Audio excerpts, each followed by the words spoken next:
Thank you. Bob Swanson, Serena Chin, Leslie Zellers. When I joined the Navy, I became addicted to smoking. You know, smoking lamp is lit, so you didn't have anything to do unless you smoked. And then when I was in Vietnam, cigarettes, I thought they were doing me a great favor by selling them to me for $0.10 a pack. Well, they got me addicted. And I want to tell you, my grandfather died a choking death from emphysema from smoking. My mother died from emphysema, a choking death from smoking. I have COPD, which was talked about. My father died from alcoholic cirrhosis of the liver, so my family's been hit by so-called legal drugs. I have no respect for the alcohol industry.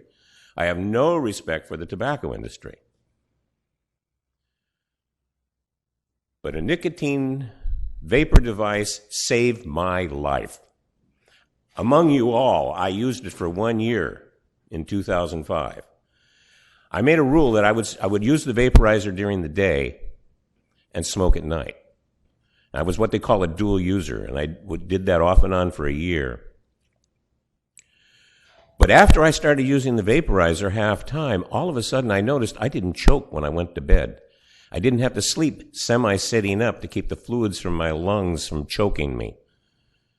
And that encouraged me to use the vapor device more and more and more, and over a year period, I kicked tobacco. Now I had the vapor device. And over the holidays, over Christmas, when we have some time off, I didn't want to do this while I was dealing with constituents because I'd become irritable.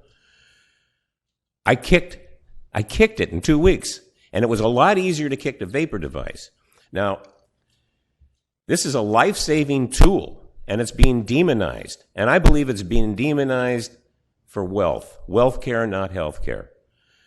Because too many people are quitting smoking, and the master settlement agreement is not being funded well. And California has borrowed millions and millions of dollars, and there's not going to be the money to pay it back just from tobacco alone. So the idea is you demonize these vaporizers, tax them as a tobacco product, which Tom Steyer has now funded $1 million. I talked with Tom 2 months ago about this, and his wife, Kat.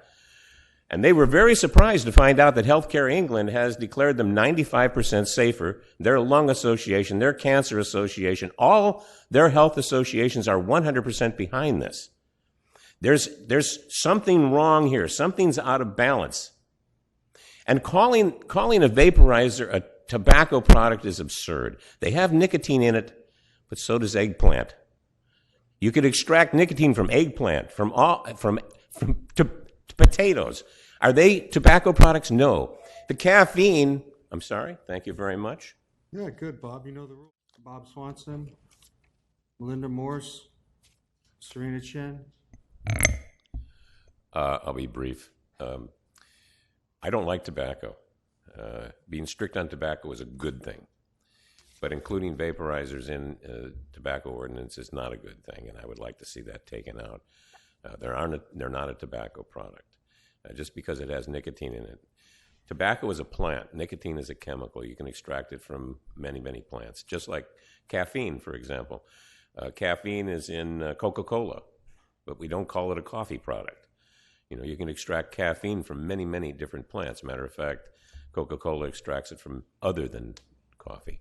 So I'd like the county to be very, very strict on tobacco, but to regulate and control vaporizers and e-cigarettes separately on their own merit. Thank you. Item 8.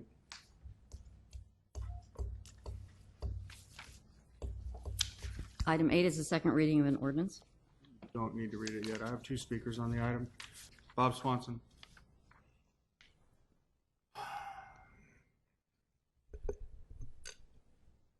The issue was brought up about children, and that's one of the things that really opened my eyes on these e-cigarettes and vaporizers, and that is Ellen Corbett wanted to put some legislation through in Sacramento to prevent children from buying e-cigarettes, cigarettes, and tobacco products in vending machines. I thought, man, that's a great ordinance, and I think anybody up here probably would vote for it. You don't want kids to buy cigarettes, e-cigarettes, in vending machines. And it didn't pass. It couldn't get support. And who spoke out against it? The Lung Association, Heart, Cancer, all the healthcare organizations. I couldn't understand it. And then I really began looking into this issue. And it comes down to, I called Senator Leonard's office, and they explained to me, SB 140 that they were pushing through had nothing to do with raising taxes. I said, well, it's a precursor to it. She goes, no, it won't raise taxes. In order to raise the taxes, it would have to be put on a ballot initiative. And the reason it has to be put on a ballot initiative is because of Prop 99 of 1988, a tobacco product in the state of California for tax purposes, it has to be made of 50% tobacco or more. And so I thought, why wouldn't they support protecting the children? Well, they're going to be using that in this initiative. If they had protected children back then, they couldn't use it to pass this initiative. That's my theory. That's what I think has been going on. Because why wouldn't they want to protect the children? It's not a tobacco product. We just need to remove it from this. We have a wonderful opportunity to create our own ordinance. We need to define vaporizers and e-cigarettes and the difference between a personal vaporizer and an e-cigarette. And there's multiple types. There's some that have nicotine. Many don't. And nicotine, again, is not a tobacco product. It's a chemical. And so that's all I have to say, and thank you very much.